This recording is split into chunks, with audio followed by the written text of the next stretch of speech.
Hi, everyone. This is Raina Oliker, the administrator for the Colorado Green Business Network. And I have some wonderful news to share with you, which is that our new interface for GreenBizTracker, the software that we're using to collect applications and also to have new businesses contact us about technical assistance, has launched. So the page is going to look a little bit different than what you've seen previously if you've already been in and interacting with the system. And it has a couple quality of life updates that I think people have been waiting for. So I wanted to take a minute and walk you through the new interface so that you can see exactly where to go to interact with your surveys.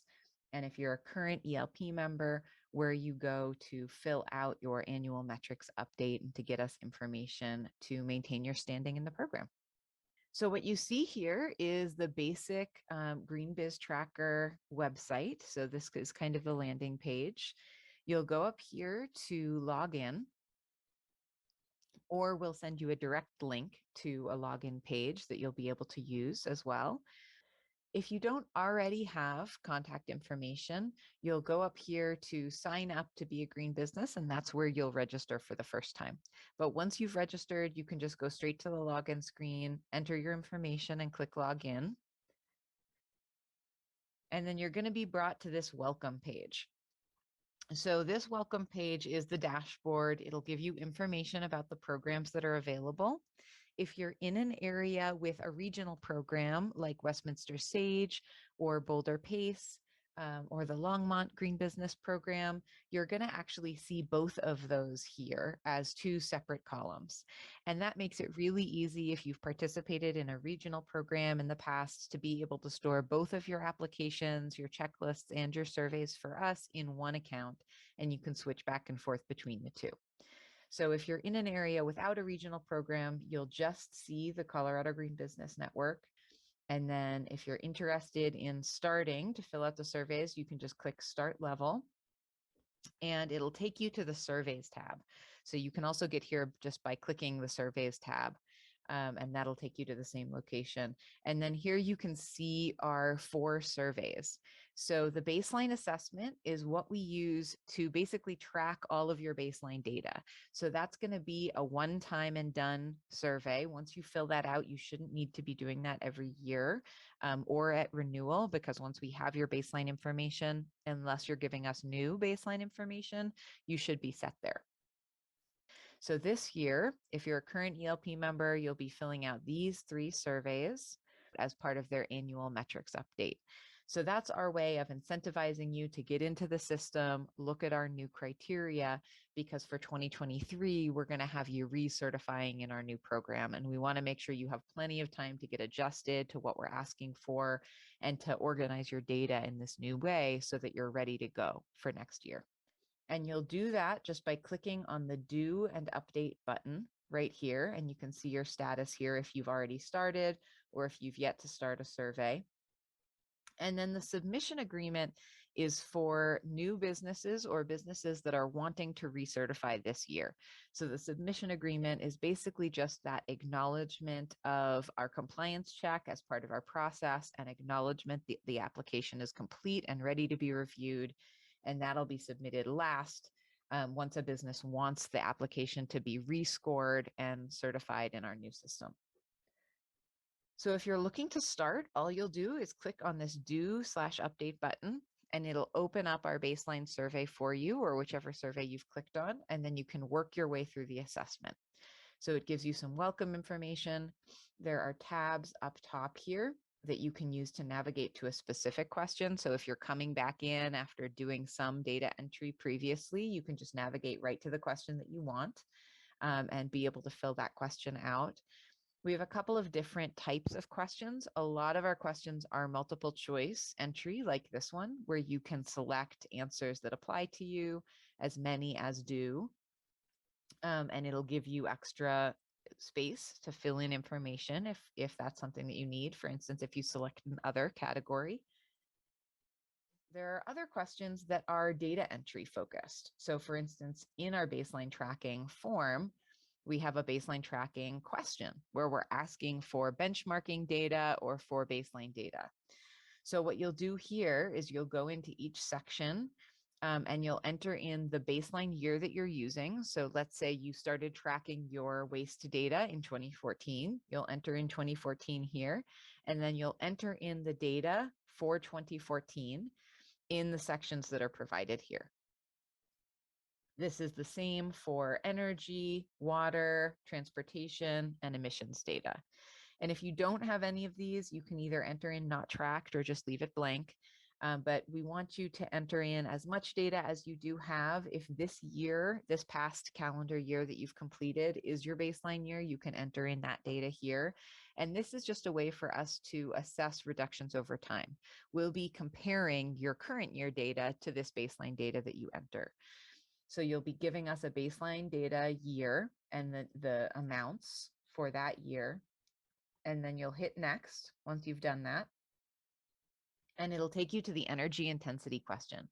So this question is basically looking for the number that you use to normalize your data. Most often, that might be square footage. So in the instance of water intensity, if the variable that you use is square foot of business space, you're going to put in square foot of business space, and then you're going to provide the square footage from your baseline year. So if in 2014, which was the baseline year for water data, you had 15,000 square feet of space, you're going to enter that in, and then it'll actually auto calculate your intensity based on your square footage for your water data for that year. And it'll do the same thing for energy intensity, transportation. If it's not tracked, you can just say it wasn't tracked. If yes, you can enter in your data. We do give you options for other normalizing variables. So you could do per employee, per customer served, depending on what you feel like most adequately represents the variable that changes the most year to year, right? If per customer is what impacts your energy use most year over year, that's going to be the variable that you want to use. And then you would just enter in the number of customers served during that baseline year that you provided energy data for. And that's the example of the baseline survey. Once you've completed the baseline survey, you're going to come down here and hit submit, and that'll notify us that you're done entering data in that survey. And then once you hit that submit button, it'll take you back to your surveys tab, and you'll be able to keep on working and moving through the assessment. And you'll just click on the next one, start that up. The data does auto save. So you can come in here, you can enter data as many times as you need to. If you get distracted or you get called away to do something else, you can absolutely close out this window and just come back in and keep working as you have time to. And then if you move over here to the Profiles tab, what you can see here is entry fields for all of your business information or organization information. There's a place for logo, for additional business images, contact information, as well as social media and website links. And you can also enter in specific information about the business, including kind of a paragraph about what the business does, the mission, as well as a paragraph about some of the green features of the business and what the business has been working on. So this, for current ELP members, you might be familiar with our ELP profiles page. We're going to be slowly transitioning more towards this model where you can have full control over the information that's edited on your profile. And then once you're certified in the new system, your profile will be published on the directory. So you can see the directory here. You can find a business, and this is customer facing. So the public would be able to come and find businesses here. You can search for different categories of businesses. And then we can see, for example, what these pages look like. We have the About section, the section on why we're green, and we have some information about the business in terms of hours and how to find the business, website and Yelp profile, and then the images will be displayed here.